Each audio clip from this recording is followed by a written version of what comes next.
विविध अधिगम करता व्यक्तित्व विभिन्नता। इस दुनिया में कोई भी दो व्यक्ति एक जैसे नहीं है। मनोविज्ञान के अनुसार प्रत्येक बालक विशिष्टता हेतु होता है। व्यक्तिगत भिन्नता का सर्वप्रथम वैज्ञानिक अध्ययन फ्रांसिस गाल्टन ने अपनी पुस्तक हेरिडिटरी जेनिस में किया, लेकिन सर्वाधिक अध्ययन करने के कारण केटल को व्यक्तिगत विभिन्नता का जनक कहते हैं। मंदबुद्धि बालक एक बालक को अपने से निम्न कक्षा स्तर का कार्य भी आसानी से नहीं कर पाता। इसकी IQ टर्मन ने 90 से कम बताई, क्रो ने 70 से कम बताई, AAMD ने 67 से कम। AAMD 4 प्रकार बताए।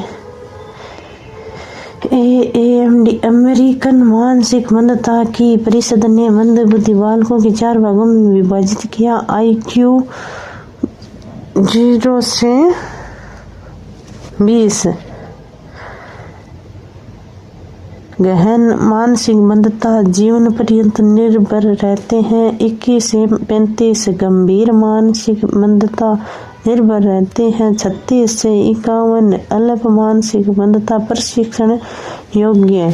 52 से 67 सामान्य मानसिक मंदता शिक्षण योग्य। मानसिक मंदता में विशिष्ट कारक डाउन सिंड्रोम में वेंगोलिज्म। 21वें जोड़ी गुणसूत्र में एक गुणसूत्र की अधिकता के कारण उत्पन्न संतान मानसिक मंदता मानसिक रूप से मंद होते हैं। क्रेटिनिज्म गर्भवती महिला को आयोडीन की कमी होने के कारण उत्पन्न संतान की लंबाई लगभग आधी रह जाती है एवं मानसिक मंदता उत्पन्न हो जाती है। हाइड्रोसिफेली शिशु के मस्तिष्क में द्रव भर जाने के कारण इसके मस्तिष्क का आकार बड़ा हो जाता है एवं मस्तिष्क की कोशिकाएं चिपक जाती है, जिससे बालक मानसिक रूप से मंद रहता है। माइक्रोसिफेली शिशु के मस्तिष्क पर चोट या दबाव के कारण उसकी मस्तिष्क की कोशिकाएं चिपक जाती है, सिर का आकार भी छोटा रह जाता है एवं बालक मानसिक मंदता का शिकार होता है। विशेषता बौद्धिक क्षमताओं में कमी, कमजोर तर्क शक्ति एवं स्मृति शक्ति, जिज्ञासा में कमी, आत्मविश्वास में कमी, अवधान ज्ञान केंद्रित करने की कमी, अंतर्मुखता के गुणों का प्रदर्शन, संदेह, संकोची एवं शर्मिला स्वभाव, शब्दकोश की कमी। शिक्षा विशेष विद्यालयों की व्यवस्था, विशेष पाठ्यक्रम का निर्माण, विशेष प्रशिक्षण युक्त शिक्षकों की व्यवस्था, विशेष शिक्षण विधियों का प्रयोग, दोहराव विधियों का प्रयोग, सहायक सामग्री का प्रयोग, गतिविधि आधारित अधिगम, उत्तरदायित्व पूर्ण कार्य, पाठ्य सहकर्मी क्रियाएं हेतु प्रेरित करना, पृथक एवं विशेष कक्षाओं का आयोजन, हस्तकौशल की शिक्षा। पिछड़े बालक ऐसे बालक जो IQ की दृष्टि से अपने वर्ग से बालकों के समान होते हैं, लेकिन EQ शैक्षिक उपलब्धि की दृष्टि से पिछड़े होते हैं। सिरिल बर्ट के अनुसार इन बालकों का EQ 85 से कम होता है।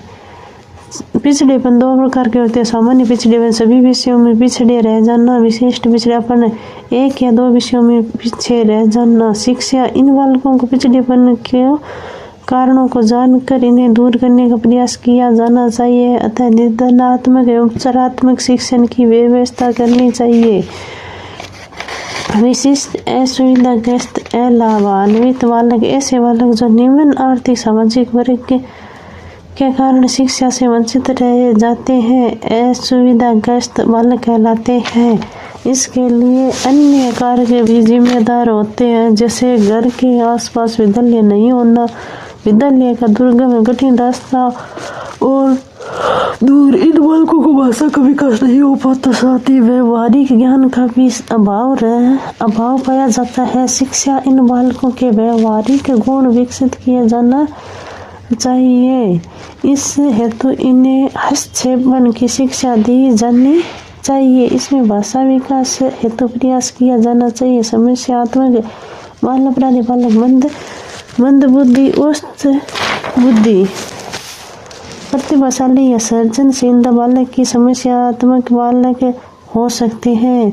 इसका उद्देश्य शिक्षण अधिगम प्रक्रिया में बाधा उत्पन्न करना होता है। यह हमेशा संस्था की कार्यवाहियों से असंतुष्ट रहते हैं। यह विद्यालय में छोटे छोटे बालकों को तंग करते हैं। विद्यालय की परिसंपत्तियों को नुकसान पहुंचाते हैं। यह कक्षा में गुट बनाकर बीच की पंक्ति में बैठते हैं एवं इस पर शब्दों में कुछ न कुछ बड़बड़ाते रहते हैं। इसका अपडेट वर्जन बाल अपराध कहलाता है। एक 18 वर्ष से कम आयु का बालक ऐसा कार्य करे तो सामाजिक नियमों के विरुद्ध हो एवं उस पर संवैधानिक दंड का प्रावधान हो, यह कार्य बाल अपराध कहलाता बाल अपराध जबकि बालक बाल अपराधी कहलाता है। कई बार यह बालक बड़ा अपराध कर बैठता है, जैसे हत्या। अपराध जानने की विधियां इसके लिए परंपरागत विधि दंड विधि है। वर्तमान में मनोवैज्ञानिक विधि के रूप में FWAT को काम में लिया जाता है। आधुनिक काल में अपराध जांचने के लिए लाइव डिटेक्टर, पॉलीग्राफ एवं ब्रेन मैपिंग जैसी विधियों का भी प्रयोग किया जाने लगा है। बाल अपराध पर सर्वाधिक अध्ययन सीजर लाम्ब्रोसो ने किया। शिक्षा इनकी समस्याओं को ध्यानपूर्वक सुनकर इसका समाधान किए जाने का प्रयास करना चाहिए। उचित निर्देशन एवं मार्गदर्शन प्रदान करना चाहिए। प्रेम एवं सहानुभूतिपूर्ण व्यवहार करना चाहिए। इन्हें उत्तरदायित्वपूर्ण कार्य सौंपे जाने चाहिए। इन्हें शिक्षक को इससे आवश्यक दूरी बनाकर रखनी चाहिए। इन्हें किसी मामले में सजा हो जाए तो जेल में न डालकर बाल सुधार गृह में भेजना चाहिए, जहाँ इसकी औपचारिक एवं व्यवहारिक शिक्षा की व्यवस्था की जानी चाहिए। प्रतिभाशाली बालक ऐसे बालक जो अपने से उच्च शिक्षा स्तर के कार्य भी आसानी से कर लेते हैं। इनकी IQ टर्मन के अनुसार 140, डलफन के अनुसार 132 से ऊपर, क्रो के अनुसार 130 से ऊपर होती है। विशेषता पूर्ण आत्मविश्वासी, अवधान की क्षमता अधिक है, जिज्ञासा प्रवृत्ति में प्रबल है, नेतृत्व का गुण है, तर्क, स्मरण एवं चिंतन जैसी बौद्धिक क्षमताएं प्रबल है, अत्यधिक शब्द भंडार, धैर्यवान, कर्तव्यनिष्ठ, समय के पाबंद, अधिक समायोजित, कठिन विषयों में रुचि, सफलता के पीछे जोड़ने वाला, एवं पृथक विद्यालयों की स्थापना, विशेष एवं विस्तृत पाठ्यक्रम की व्यवस्था, विशेष शिक्षण विधियों का चयन, विशेष प्रशिक्षण तथा शिक्षकों की व्यवस्था, अतिरिक्त कक्षाएं, प्रतिभा प्रदर्शन के अवसर, तीव्र प्रोन्नति, प्रमोट, सृजनशील बालक। अंग्रेजी का क्रिएटिविटी शब्द लैटिन भाषा के कैरे से बना, जिसका अर्थ होता है टू मेक, अर्थात बनाना, निर्माण करना। सृजनशील बालक निम्न विशेषता पाई जाती है: धारा प्रवाहित है, मौलिकता, लचीलापन, विस्तारण, बुद्धि और सृजनात्मकता के मध्य सकारात्मक संबंध पाया जाता है, लेकिन दोनों एक दूसरे की स्वतंत्र अवधारणाएं हैं। प्रत्येक प्रतिभाशाली बालक में सृजनात्मक नहीं पाई जाती, लेकिन प्रत्येक सृजनशील बालक प्रतिभाशालीता पाई जाती है। टर्मन के अनुसार 90 से ऊपर IQ वाले बालकों में भी सृजनशीलता पाई जाती है। शिक्षा इसके सृजनात्मकता के क्षेत्र को पहचान कर इसके आगे बढ़ने के लिए प्रेरित करना चाहिए। इसकी सृजनात्मकता का दमन नहीं करना चाहिए। सृजनात्मकता का विकास बाल्यावस्था लगभग 3 वर्ष से शुरू होकर 30 वर्ष की आयु तक होता है। टॉरेंस, गिलफोर्ड, मेडेनिक, मेहंदी बाकर, बीके पासी आदि मनोवैज्ञानिकों ने सृजनात्मकता मापन हेतु परीक्षणों का निर्माण किया। अभिसारी चिंतन यह प्राचीन परंपरागत एवं रूढ़िवादी चिंतन होता है, अतः इसे निगमनात्मक चिंतन भी कहते हैं। प्रतिभाशाली बालकों में अभिसारी चिंतन पाया जाता है। अपसारी चिंतन यह नवीन, मौलिक एवं परिवर्तनवादी चिंतन होता है, अतः इसे आगमनात्मक चिंतन भी कहते हैं। सृजनशील बालक में अपसारी चिंतन होता है। विकलांग बालक, विकलांगता के कारण एक बालक को दो प्रकार की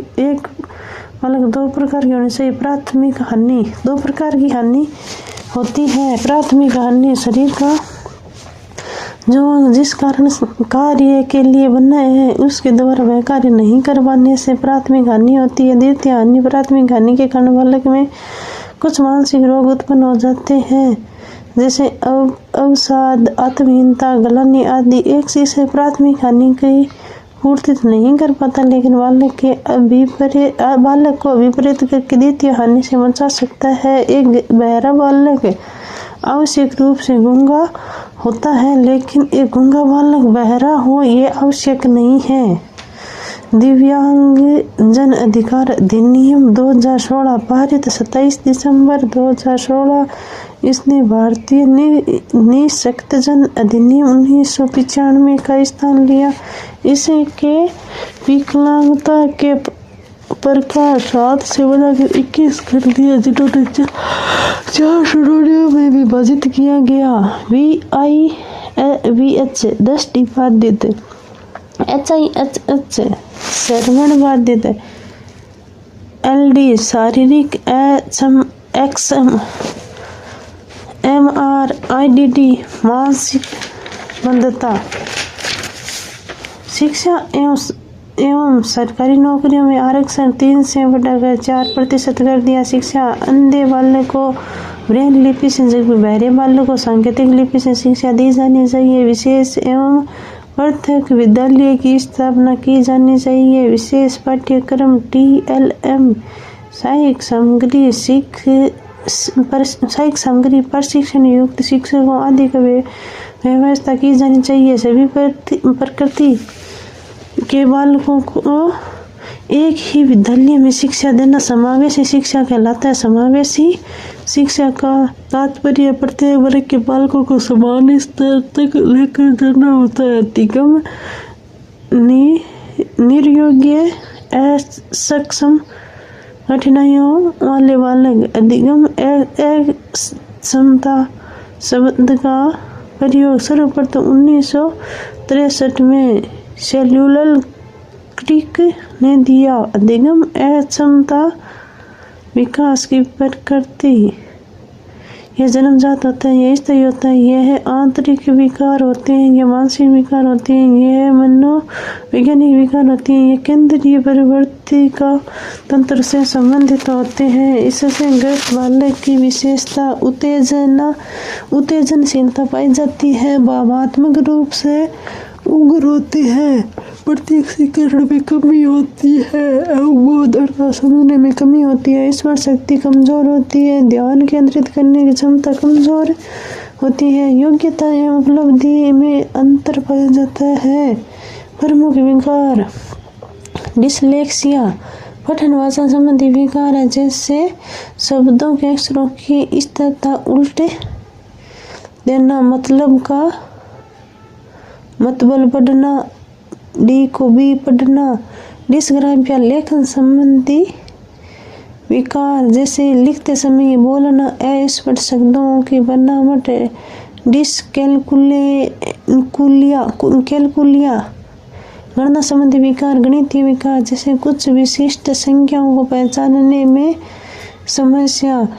डिस्प्रेक्सिया चित्रांकन संबंधी समस्या, यह है उपयुक्त तीनों का मिला जुला रूप है। डिसऑर्थोग्राफिया वर्तनी संबंधी विकार है। डिसमॉर्फिया शारीरिक भ्रम संधि है।